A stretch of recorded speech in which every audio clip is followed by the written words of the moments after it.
ఈ మధ్యకాలంలో ఒక ప్రెస్ మీట్ పెట్టిన ఒక బ్రాహ్మణ పెద్ద ఆయన, ఈ మధ్యకాలంలో ఒక ప్రెస్ మీట్ పెట్టిన ఒక బ్రాహ్మణ పెద్ద ఆయన, ఒక ఆయన ఏం మాట్లాడిండో ఒకసారి వినండి.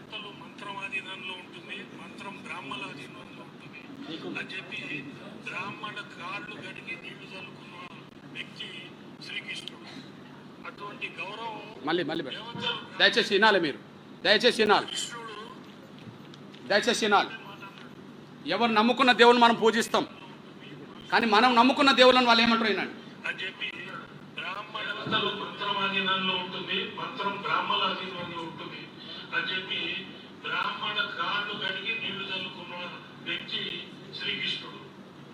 ఇప్పుడు చెప్పండి,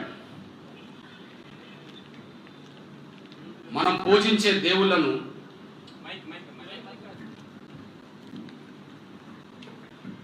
హిందువులుగా అన్ని వర్గాల వాళ్ళు పూజిస్తారు కదా శ్రీకృష్ణుడిని. కానీ మంత్రం ఆధీనంలో దేవుళ్ళుంటే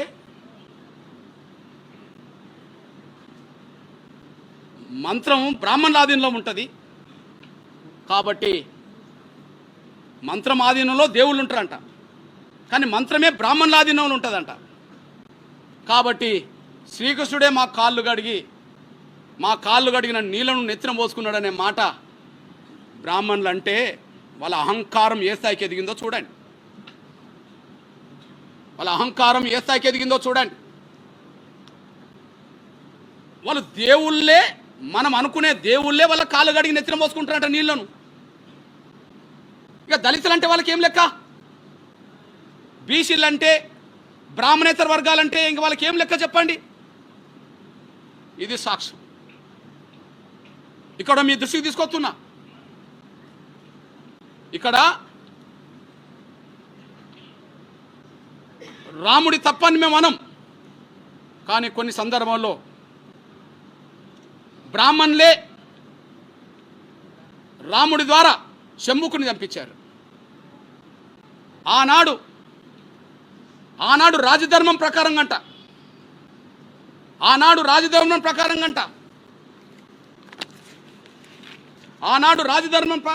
పరంగా ఎవరు చంపించారు? ఒక బ్రాహ్మణ వ్యక్తి కొడుకుకు శంభుకుడు పాము కుట్టి చనిపోతే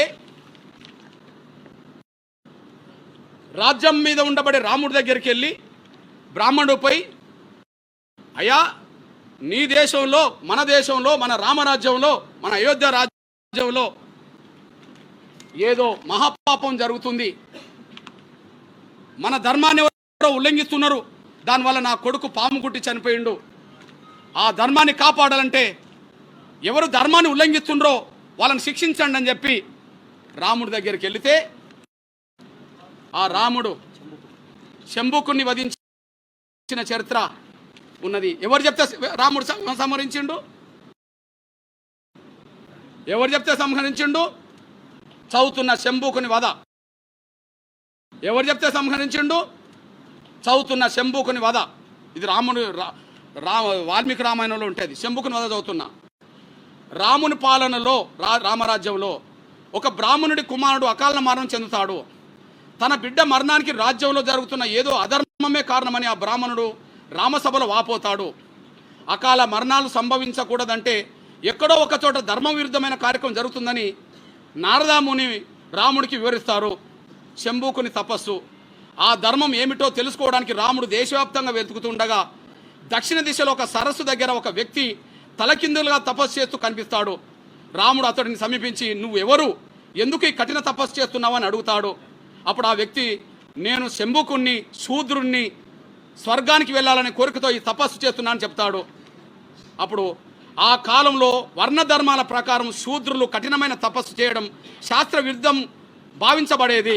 త్రేతాయుగం ధర్మ ప్రకారంగా శంభుకుడు చేస్తున్న ఈ అధర్మ తపస్సు వలని బ్రాహ్మణ బాలుడు మరణించాడని భావించి రాముడు శంభుకుని తల తీసేస్తాడు, శంభుకుని చంపేస్తాడు. ఈ ధర్మాన్ని సృష్టించింది ఎవరు? ఆ త్రేతాయుగంలో అట్లాంటి ధర్మాన్ని సృష్టించింది ఎవరు? బ్రాహ్మణులేగా. ఒక సామాన్య బ్రాహ్మణుడి బిడ్డకు, ఒక సామాన్య బ్రాహ్మణుడి కొడుకు పాము గుట్టి చచ్చిపోతే అది తపస్సు చేస్తున్న ఒక బలహీన వర్గాలకు సంబంధించిన ఒక శూద్రుడు అనబడుతున్న ఒక శంభుకుడు తపస్సు చేస్తుంటే ఆ తపస్సు జ్ఞానం అనుకుందాం. వేల సంవత్సరాల క్రితమే జ్ఞానాన్ని సమకూర్చుకునే ప్రయత్నం చేసిన శంభుకుడు చంపబడ్డాడు కదా. ఆ చంపడానికి కారకుడు ఎవరో చెప్పండి? బ్రాహ్మణులే కదా. ఆ నియమాలు చెప్పింది ఎవరు? ఆ నియమాలు రాసింది ఎవరు? బ్రాహ్మణులే కదా. బ్రాహ్మణుల నియమాలు కదా రాజు అమలు చేయాల్సింది. రాముడు అమలు చేసిండు కదా. ఎవరిని ఎవరు చంపించారు అంటే మీకు పోటీ రాకుండా జ్ఞానం మీ చేతిలో ఉండాలి. తపస్సు మీరే చేయాలి, మీరే రాజ్యాలను నడిపించాలి, ఏదైనా మీరే చేయాలి. ఇంకెవరు మేల్కోవద్దని చెప్పడం కోసమే కదా శంభుకుని చంపించింది ఆ రోజు. మీ పాపాలే కదా ఇది. రెండో విషయం, రామాయణంలో అది చూసాం కదా శంభుకుని వధ. మహాభారతంలో ఏం చూస్తున్నాం? మహాభారతంలో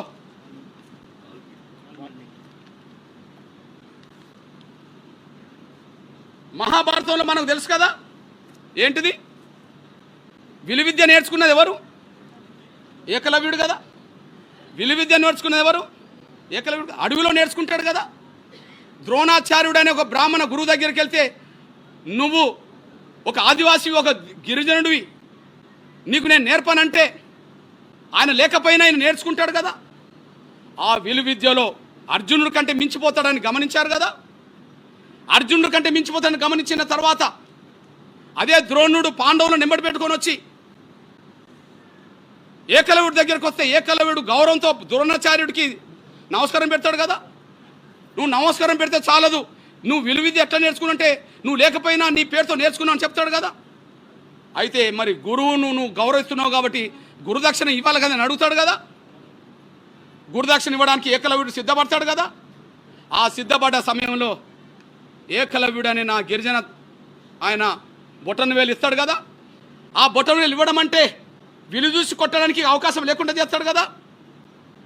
అంటే ఒక ఆదివాసీ గిరిజన ఒక ఏకలవ్యుడనే నా ఎరకల ఆ విలువిద్యకారునికి విలువిద్య దూరం చేసింది ఎవరు? ఎవరికి పోటేస్తారని చెప్పి దూరం చేసిండ్రు. ఎవరు దూరం చేసిండు? ద్రోణాచార్యుడు కదా. ద్రోణాచార్యుడు ఎవరు? బ్రాహ్మణుడే కదా. ఆ స్టోరీ ఎట్లున్నది? ఆ స్టోరీ ఎట్లున్నది మీ దృష్టికి తీసుకొస్తున్నాను. అటవిక రాజైన దయచేసి వినండి బ్రదర్, లేట్ అయిన పర్లే, మీకు అంశాలన్నీ మీ దృష్టికి తీసుకొస్తున్నాం ప్లీజ్. ఏకలవ్య అటవిక రాజైన హిరణ్యధనుని కొడుకు ఏకలవ్యుడు.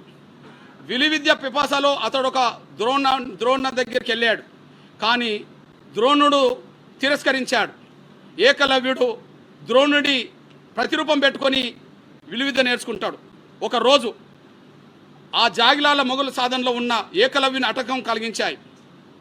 అప్పుడు కొన్ని జాగిలాలు పాండవులతో ఎంబడిపోతున్న మొరుగుతే వాటిని బాణాలు ఇస్తుతాడు. అప్పుడు చూడండి, అందువల్ల ఏకలవ్యుడు తన కంటపడిన వేట కుక్క నుదుటి మీద 7 బాణాలతో ఏకకాలంలో నాటేశాడు. పెద్ద గాయం కాకుండా, ప్రాణహాని కాకుండా ఊరికే కుక్కను తరిమేసేలా నాటాయి అవి. చూడు ఎంత నేర్పరో. ఆ బాణాలకు భయపడిన కుక్క రాజకుమారుల చెంతకు వచ్చింది. అప్పుడు అక్కడ ఉండబడే కౌరవ పాండవులందరూ కలిసి ఆయన దగ్గరికి వెళ్ళాడు. అర్జునుడు గురువును ఏకకాలంలో కలిసి, గురుదేవా, నన్ను మించే విలుకాడు లేకుండా చేస్తానని మీరు నాకు వాగ్దానం చేశారు, కానీ ఏకలవ్యుడు నన్ను మించిపోతున్నాడు, అతడు మీ శిష్యుడేనని కూడా చెప్పాడు. ఆయన మనసులో మాట బయటపెట్టాడు. వెంటనే ద్రోణాచార్యుడు అర్జునుడిని వెంటబేసుకొని ఏకలవ్యుడి దగ్గరికి వెళ్తాడు. ద్రోణుడి చూసి ఏకలవ్యుడు ఎంతగానో గౌరవించాడు. అనంతర సంభాషణలో ద్రోణుడు, నేను నీ గురువుని చెప్పుకోగానే సరిపోదు, తగిన గురుదక్షిణ ఇవ్వాలని అన్నాడు. ఏం అడిగినా ఇస్తానన్నాడు అతను. అప్పుడు నీ కుడిచేలు బొత్తన వేలు కోరాడు ద్రోణుడు. తక్షణమే కోసిచ్చాడు ఏకలవ్యుడు.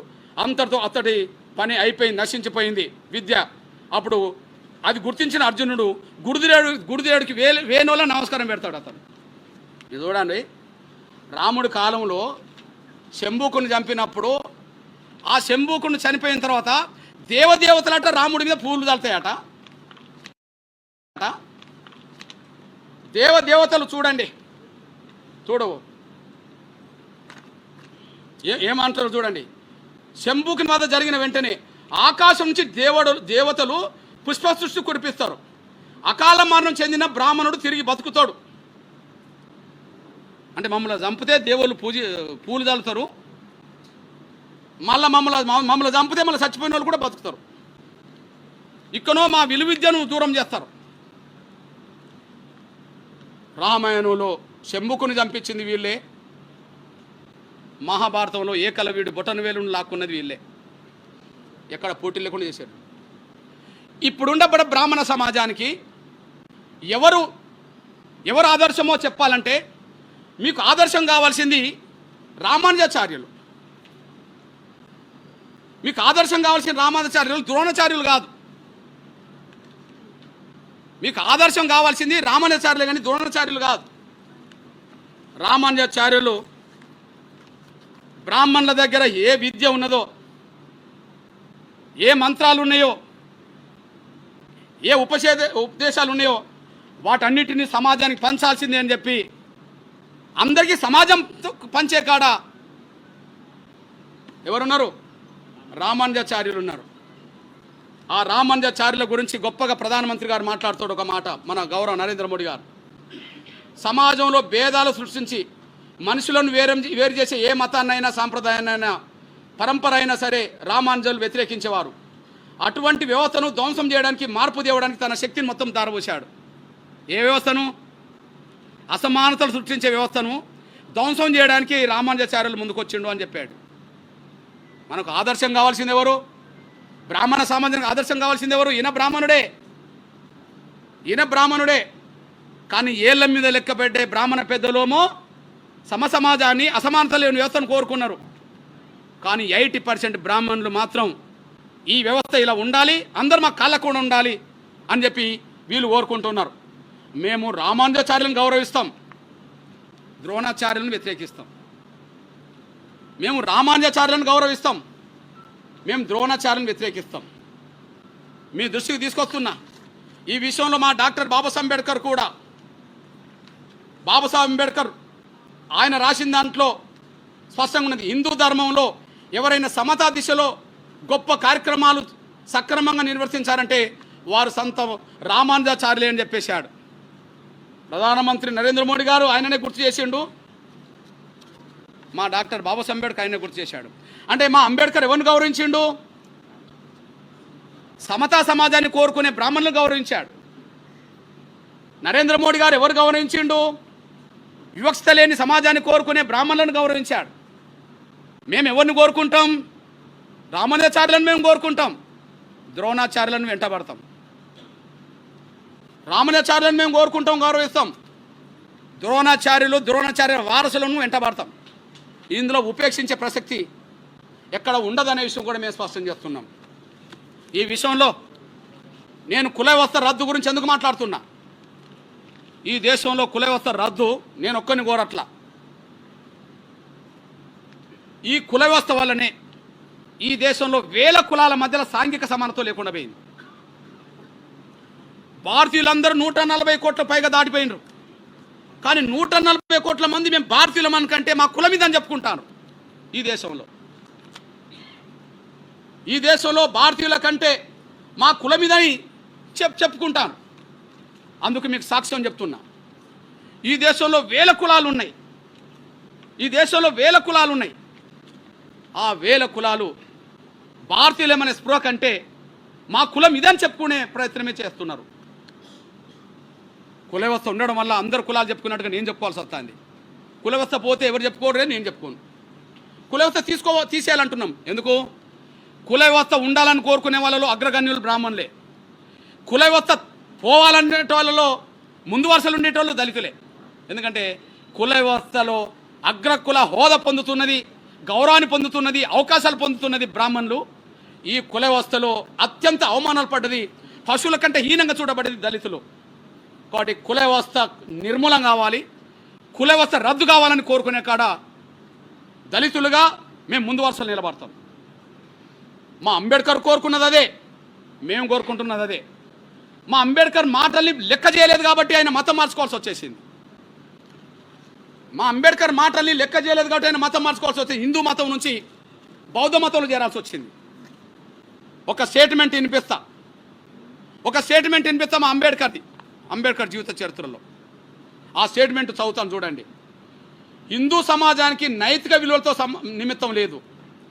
ఈ మతానికి మనధర్మ సిద్ధాంతమే పునాది. మనుధర్మ సిద్ధాంతం కులతత్వాన్ని, అనైక్యతను, వర్గ వైషమ్యాలను బాహటంగా పోషిస్తున్నది. హిందూ మతంలోని వర్ణ సిద్ధాంతాన్ని రూపుమాల్పితేనే దానికి భవిష్యత్తు ఉంటుంది. హిందూ సంస్కృతుల్ని, సత్యాన్ని వెంటనే గుర్తించి ఈ వ్యవస్థను నిర్మూలించేందుకు ప్రయత్నిస్తే నేను మతం మార్చుకునే నిర్ణయాన్ని ప్రకటించాను కదా, దాన్ని నేను ఉపసంహరించుకుంటా అని చెప్పేశాడు. ఇది ఎప్పుడో 1935లో. అంటే హిందూ మతాన్ని సంస్కరించండి, కుల నిర్మూలన చేయండి. కుల నిర్మూలన అంటే కులస్థ రద్దే కదా. కులాన్ని రద్దు చేయండి, నేను మతం మార్చుకునే ప్రకటన చేశాను, నేను పునరాలోచించుకుంటా అని చెప్పేశాడు ఇతను 35లో.